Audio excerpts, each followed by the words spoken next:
Bandwagons. You've got to love them, right? They're like a double-edged sword. On one hand, jumping on a bandwagon can feel like selling your soul to a shifty character, but on the other, it might just be the missing piece in the puzzle of success. When it comes to celebrities and their watches, hopping on the bandwagon has never been easier. For one celebrity in particular, it was probably the easiest choice they ever made. Curious about who and what I'm talking about? Let's roll the tape. Every day, disembodied hands suffer from the lack of basic needs, like hand cream and sunlight. We work tirelessly around the globe to prevent dry skin and paleness from claiming the lives of televised limbs, but we need your help. Just one donation from you is all it takes to make a difference, so please do what you can today and subscribe to the channel. Before we get to the who, let's talk about the what, when, and where. Hanhart, 1882, Switzerland. Johann Hanhart of the eponymous lineage founded his watchmaking business in the Swiss town of Diessenhofen, nestled on the German border. But don't get too comfortable, because in 1902, he packed up shop and crossed the border into Germany, settling in the Schöningen region. Why? Because Hanhart's business wasn't just about making watches, it was about making stopwatches. But with that reputation came steep prices. By moving to Germany, Johann was able to undercut Swiss prices while maintaining quality, making Hanhart a prolific producer of stopwatches. Expansion into the Black Forest and the construction of a second facility in Gutenbach proved that the decision to move to Germany was a sound one. However, post-war confiscation and the compulsory shutdown of machines and equipment told a different story. Willy Hanhart, Johann's son, was left with nothing more than a handful of watches and tools he had carefully hidden. He used these watches in trade for machines to restart the business. By 1949, production was up and running again, and Hanhart saw an opportunity to produce the first post-war pilot's watch for the German Air Force, the 417ES. Alright, but what does all this have to do with celebrities? Well, get this. You know how Steve McQueen had a penchant for watches built more for substance than style? Take the Rolex Submariner 5512 for example, that kind of thing.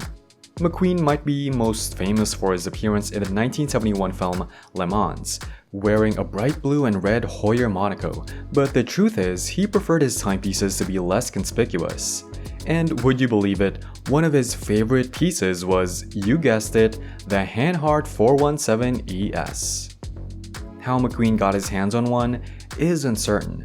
Less than 1,000 were made, and they were intended for pilots, not film stars. Nonetheless, he had one and he wore it a lot.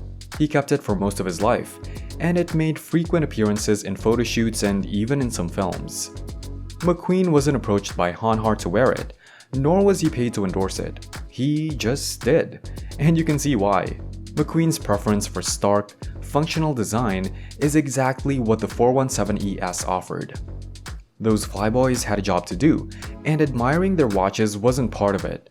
The 417ES featured a clear dial with luminous markers, a bi-compax layout, a coin edge bezel, and easy-to-use pushers. It must have been good because Hanhart supplied a bunch more through Watchmaker Vixa to the French Air Force under the Type 20 military specification. So, if the 417ES was such a favorite of McQueen's, why isn't it as famous as the Rolex and the Heuer? Why isn't it plastered on every platform imaginable? Hanhart could have easily hitched itself to the McQueen bandwagon, and deservedly so. Well, unlike those other brands, Hanhart didn't produce in the volumes needed to sell to the masses, but that is until now. So here it is, over half a century later, the new 417. I say new, but without seeing them side by side, you'd be hard-pressed to tell the difference. It's got that crystal clear dial, the coin edge bezel, the luminous markings, and the easy-to-use pushers. The logo borrows from the period, and the dial hasn't been cluttered with nonsense. It looks to be a faithful reproduction, but it's the details that become apparent on the second, third, fourth, and even 100th glance that elevate the 417 ES from a sensible business decision for Hanhart to a heartfelt passion project. For example, many of the original 417 ES models featured a straight chronograph second hand. That would have been fine, and perhaps even more cost-effective for the new model, but that just wasn't enough. Instead, we get the rarer, more interesting luminous second hand, a slender leaf-shaped striped with glowing paint and tipped with a skeletonized counterweight. It's a detail many might not pick up on right away, or even ever, but it's there. A decision born from nerd-like levels of enthusiasm for this almost forgotten watch. And the experience itself has that authentic touch too, in an effort to kill two birds with one stone, keeping the watch down to a smidge over 13mm, more like 11mm not including the authentically domed crystal, would have been impossible with a Solida 510, so Hanhart has fitted the 510M, the manual version, instead. The original was manual, and so too is this. With 58 hours of power reserve, it won't need a daily top-up, although I'm sure I'd probably do it anyway just because it's so satisfying. You get 100 meters of water resistance too, because why wouldn't you want to wear a watch like this every day? It's not all sunshine and lollipops though. While this watch appears authentically proportioned, the 42mm case is a bit oversized compared to the original. That might be fine for some, but it will undoubtedly be a disappointment for others.